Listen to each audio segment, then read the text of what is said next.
next speaker is Hugh Pearson. I'd like to give the microphone to Hugh Pearson. Give him a big round of applause, ladies and gentlemen. It's times like this when you realise all the things you should have brought, like a clothes peg for your speech on the thing and other stuff. Anyway, not to worry. Now, it just so happens, it's just a coincidence that I don't normally use cursing. I don't use the F word, I don't use the C word, I just don't use them. I'm not criticising anybody who does, I'd be in trouble if I did. But the point is, I don't use those words. But right now, I am going to use the most obscene, the most vile, the most offensive word that exists in the English language. And this is it. Surrender. That is the obscenity of all time. Now, I want to ask you, when Daniel Stalin and the Politburo in Spring Street give $50,000 of your and my money to their pet political friends in Bendigo, people associated with people who viciously and violently attacked us, people who trashed cafes and took salt and pepper shakers to hurl at us, those are the people associated with the people who Daniel Stalin gave $50,000 of our money to. When that happens, do we wave this one? Come on, do we wave this one? No. When a person in Sydney holds up a poster that says the only good fascist is a dead one, and nothing happens, do we hold up this flag? Not that we're fascists, but they regard us so. Okay. When a bloke in Sydney, at a time when there was about, over 1,000 at least, over 1,000 Muslim males rampaging through the city about an issue that happened outside the country. It had nothing to do with Australia. It was some silly video that some clown made in America. Next thing you know, you've got over 1,000 Muslim males and females rampaging down the street. We've got there are images of teenage children holding up a sign that says "Cop this, Copts." Copts are the Egyptian Christians, with a toilet bowl, and putting him in a toilet bowl. They were teenagers. We had a mother with a pram and a little baby in it, and a child, and she had given the child a poster, "Behead those who insult Islam." There was a Muslim male walking down the street with a poster that said, "Behead those who insult the Prophet." When this happens, and nothing happens to them, do we hold up this flag? Damn right we don't. When those things go ahead unchallenged by the law and unchallenged by the police, I suspect under political advice most likely, yet our guys did a little stunt in Bendigo. Keep in mind, on one side of the equation, people displaying posters, "Behead, behead, behead." Now, in Bendigo, we had a couple of protests, and there was a guy, we did a little stunt that indicated that we were beheading a mock dummy. Now, why would we do that?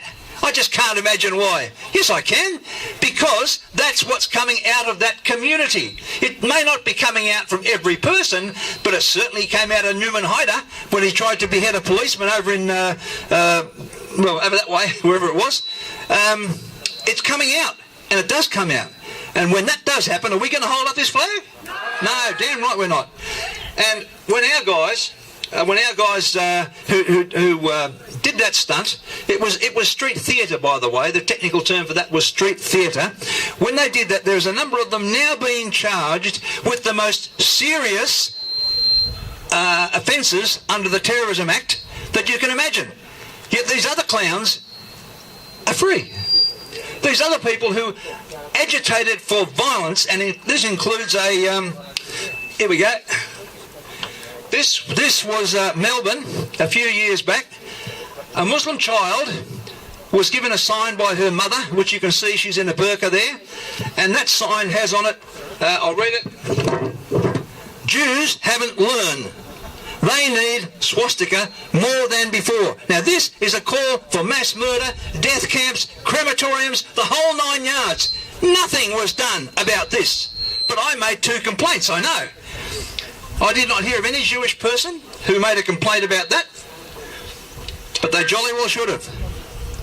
So, when all these things happen, we are not going to show up that obscene flag that's white down there. We are going to raise this flag, and we are going to fly it proudly, because this is our flag.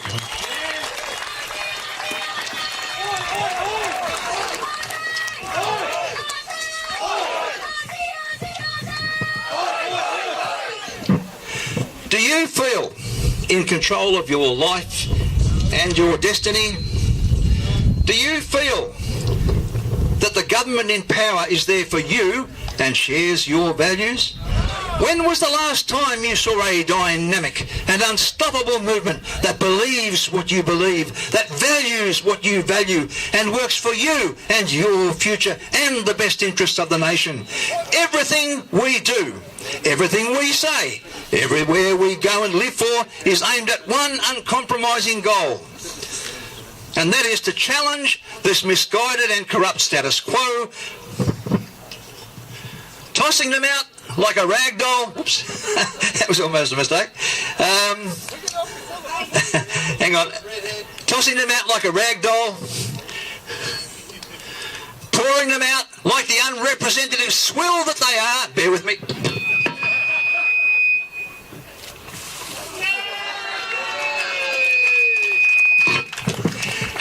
And replacing them with a government of the people, for the people, and by the people. And Paul Keating, we are not going to do them slowly. There is hope. Yes, there is hope. We reject the tyrants of politicised tolerance. We reject the dictators of politicised diversity. We reject the inquisitors of politicised inclusion, and we reject the self-styled, self-appointed experts of equality and of politicised equality, and we reject the chief of all these bullies, Daniel Stalin, and and his sock puppet sidekick, James Molotov, members of the Politburo and the Central Committee in Spring Street, and their political gang members like Jenny Macklin and Vicky Ward, who want to spend us into poverty and deprivation. I think I'm getting a phone call. Hang on a sec. Let me check. It's on vibrate. Hello? Who's that? James. James Molotov. Oh, go, mate, what do you want? I'm a bit tied up at the moment in the middle of a speech at a rally. Oh, you want to come along and tell us your program for the future for Victoria, do you? Well, look, we're an inclusive bunch here. We'll give you a go. Just rock up whenever you can manage to get through the police cordon. They'll search you first, but that's all right. Okay, well, I'll just wait for you to rock up.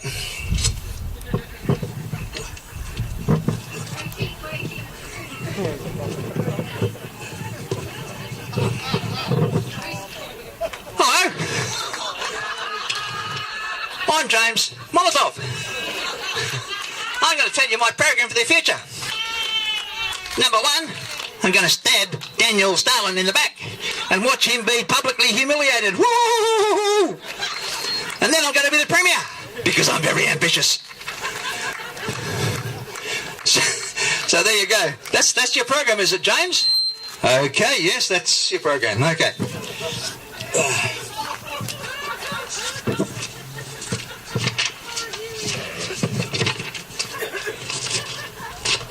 Our political elite have ears, but they cannot hear or will not listen to our defenceless and vulnerable elderly citizens when they anxiously cry out from inside their retirement homes for someone to be their voice, for someone to plead their cause, for someone to stick up for them against the Labor lunatics and the coalition crazies and the green Marxists in federal parliament and the state-level bully Daniel Stalin and his mini-me wind-up sock puppet toy James Molotov and their gang of political standover merchants. Our elderly are legitimately worried about people with a foreign culture, with a foreign religion, with a foreign language and foreign customs being forced on them by an unsympathetic and ideologically driven government that, in my opinion, on reasonable probability, achieves power through scandalous manipulation of the election process by squandering public money on their political pets in Bendigo and is maliciously intent on dividing our community, destroying our sense of identity, to make make it easier to dominate our national spirit and dictate to the people like glazed-eyed plantation slaves without hope. But there is hope.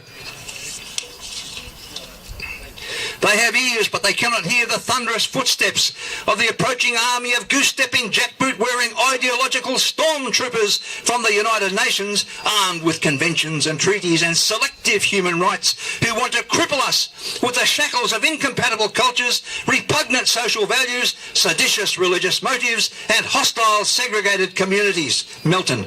But when we raise our voices in anxious protest, they stomp on us with the repressive jackboots of diversity, and they bind us into silence with the chains of political correctness. But there's still hope. They have ears, but they refuse to listen to the censored voices of the credit ratings agencies, warning about the catastrophic lowering of our credit rating. I don't know if you can see it, maybe from over there you can't, but that graph there shows our national debt crisis. We've got Laughing Boy Turnbull on the right, we've got the clown Shorten and Macklin up the top there. If you have a look at it, under Howard, and this is no particular plug for Howard, we had about a $50 billion debt steady. Wasn't going up, wasn't going down. As soon as Mr. Gillard got in, Mr. Dud got in, it goes up. Now that was allegedly the 2008 crisis. I could speak volumes about that. But their economic policy was wrong, absolutely fundamentally wrong. They used Keynesian economics in an era when the presuppositions about Keynesian economics do not apply. Anyway, it just goes up and up and up. We had Abbott, still goes up. We had Turnbull, still goes up. And in Turnbull, it goes up exponentially. As you can see, that last little bit, and we now owe $467 billion, and just in case you didn't know, your share of that is about $38,000, personally, individually, every single one of us. They have ears, but they don't listen when Ken Henry warns about this problem. But hope is on the horizon. They have eyes, but they cannot see the large writing on the wall of Parliament that says looming national bankruptcy, nor can they see the sad faces of elderly Aussies in St Vincent Care. They have eyes, but they cannot see the coming economic concentration camps and the financial crematoriums that our children are being consigned to by debt denialism.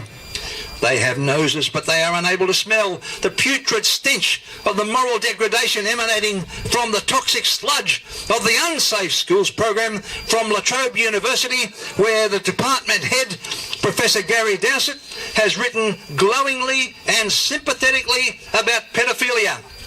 He has suggested that pedophiles should be brought into the mainstream of gay rights.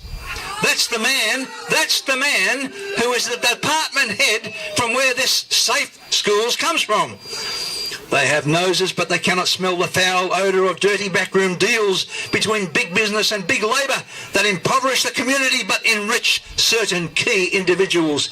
Big labour and big business are like two branches of the same forked tongue. Damn it, someone stole me snake.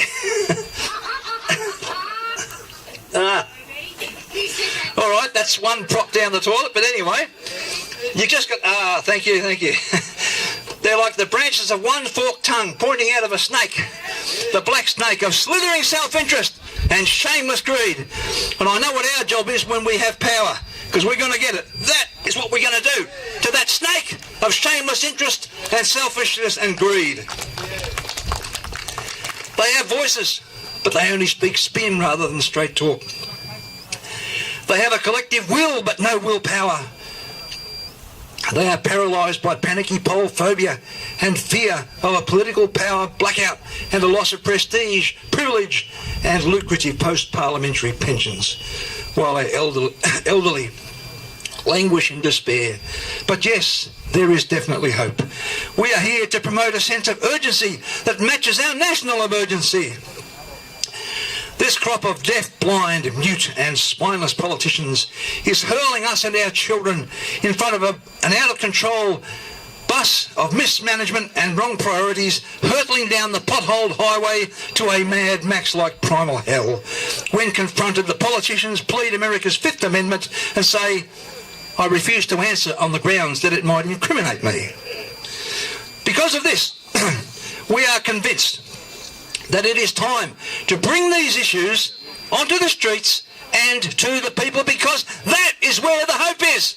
The hope is not with the politicians, it's with the people. Defeat is not an option. I don't know whether you know it, but Israel had a secret weapon during the Six-Day War.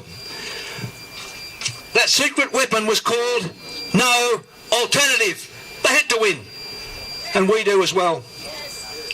We must have victory from one end of this great southern land to the other, from the snow-capped peaks of Kosciuszko to the sunburned plains of Kalgoorlie, from the valleys of Katoomba to the canyons of the Kimberley, from Brisbane to Bayswater, from Carrum to Canberra, from Hobart to Heathmont, from Penrith to Perth, from every humpy in the outback to the high-rises in the cities, from every corner of this sunburnt country, because right now the storms and whirlwinds of revolt are shaking the foundations of this nation and will continue to shake them until we see political and economic repentance across the nation of both voters and politicians, until we see the clashing discords of racial and communal conflict being composed into a harmonious symphony of national brotherhood, and until we see Ayers Rock or Uluru become a symbol of hope and unity rather than a sign of stigma and division, until we see a resilient and creative determination to succeed and know that our national destiny is once again in our own safe and reliable hands. We will take your dwindling dollars of mortgage desperation and your jangling sense of economic despair, and we will remint them into the currency and the coinage of a renewed, revitalised, resuscitated Australia of sustainable sufficiency for all.